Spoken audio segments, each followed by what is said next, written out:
Sa pagpapatuloy ng ating balitaan, patay ang dalawang babae matapos mabundol ng van sa Zariaga, Iloilo. Yan at ang iba pang mga rumarapidong balita mula sa probinsya, hatid ng iba't ibang istasyon sa ilalim ng MBC Media Group. Dead on arrival sa ospital ang dalawang babae nang nabangga ng van ng kanilang motorsiklo sa Barangay Tubigan, Bayan ng Zaraga, Iloilo. Kinilalang mga namatay kina Mary Grace Condino Mandante, 30 anyos ng Iloilo City at driver ng motorsiklo, at Mara Heradora Cordova, 31 anyos ng Negros Occidental na backrider. Kinilala naman ang driver ng van kay Jerry Gonzales ng Putotan, Iloilo. Ayon kay Police Captain Dandy Ilalto, officer in charge ng Zaraga Municipal Police Station, nagkasalubong ang motorsiklo at van. Tumakas pa si Gonzales matapos ang insidente, ngunit sumuko sa mga pulis sa bayan ng Leganes, Iloilo na katabi lang ng bayan ng Zaraga. Bago nabangga ang mga biktima, nabangga rin ng van ang bahay sa Barangay Takas sa distrito ng Haro, Iloilo City, ngunit walang nasugatan. Hindi naman nakainom ang driver ng van ayon sa pulis. Para sa MBC TV Network News, ito si Aini Grace Bravo, una sa Pilipinas, una sa Pilipino. Balita mula sa Mindanao. 3 kabataan ang deklaradong missing person sa makahiwalay na lugar dito sa Central Mindanao. Si Norhana M. Antap, presidente ng Pulumulok, South Cotabato, ay patuloy na pinaghahanap ng kanyang mga magulang at kaanak. Huli umano siyang nakita nitong January 18, 2025 na nakasuot pa ng school uniform ng St. Elizabeth at nakasuot din ng color purple jacket. Sa sinumang makakita, maaaring makipag-ugnayan sa Pulumulok PNP with the cellphone number 0998-598-7235.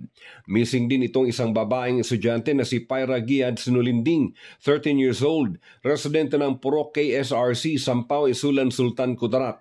Huli umano siyang nakita nitong January 16, 2025 sa kanilang paralan. Maaari pong makipag-ugnayan sa Isulan Police Station sa numerong ito, 0953-102-4582.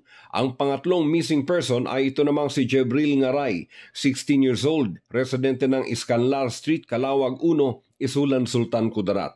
Huli siyang nakita alas 7 ng gabi nitong January 16, 2025 na umalis ng kanilang bahay at hindi na nakabalik. Maaring makipag-ugnayan sa Isulan PNP sa numerong ito, 09525-1348000.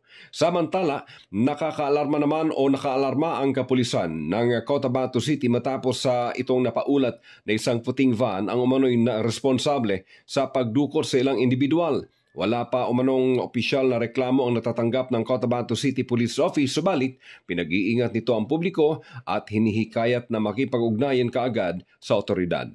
Para sa MBC Network News, RH19, June Dimakutak, DZRH, una sa Pilipinas, una sa Pilipino. Patay ang 31 anyos na lalaki habang sugatan naman ng 40 anyos nitong kapatid matapos pagbabarilin ng hindi pa nakilalang sospek sa loob ng kanilang bahay sa Sitio Camanse, Purok 18, Barangay Inayawan, Bayan ng Kawayan, Negros Occidental. Ang biktima kinilala na si Alex de la Cruz, 31 anyos, habang sugatan naman si Gerald de la Cruz, 40 anyos, residente ng nasabing lugar.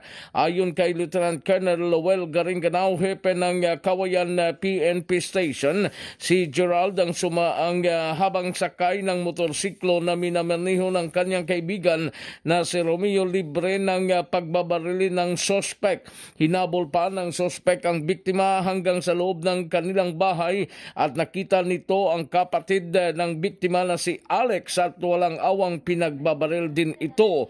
Dinala kaagad sa Kawayan District Hospital sina Gerald at Alex, subalit binawian ng buhay o idineklarang dead on arrival itong si Alex de la Cruz.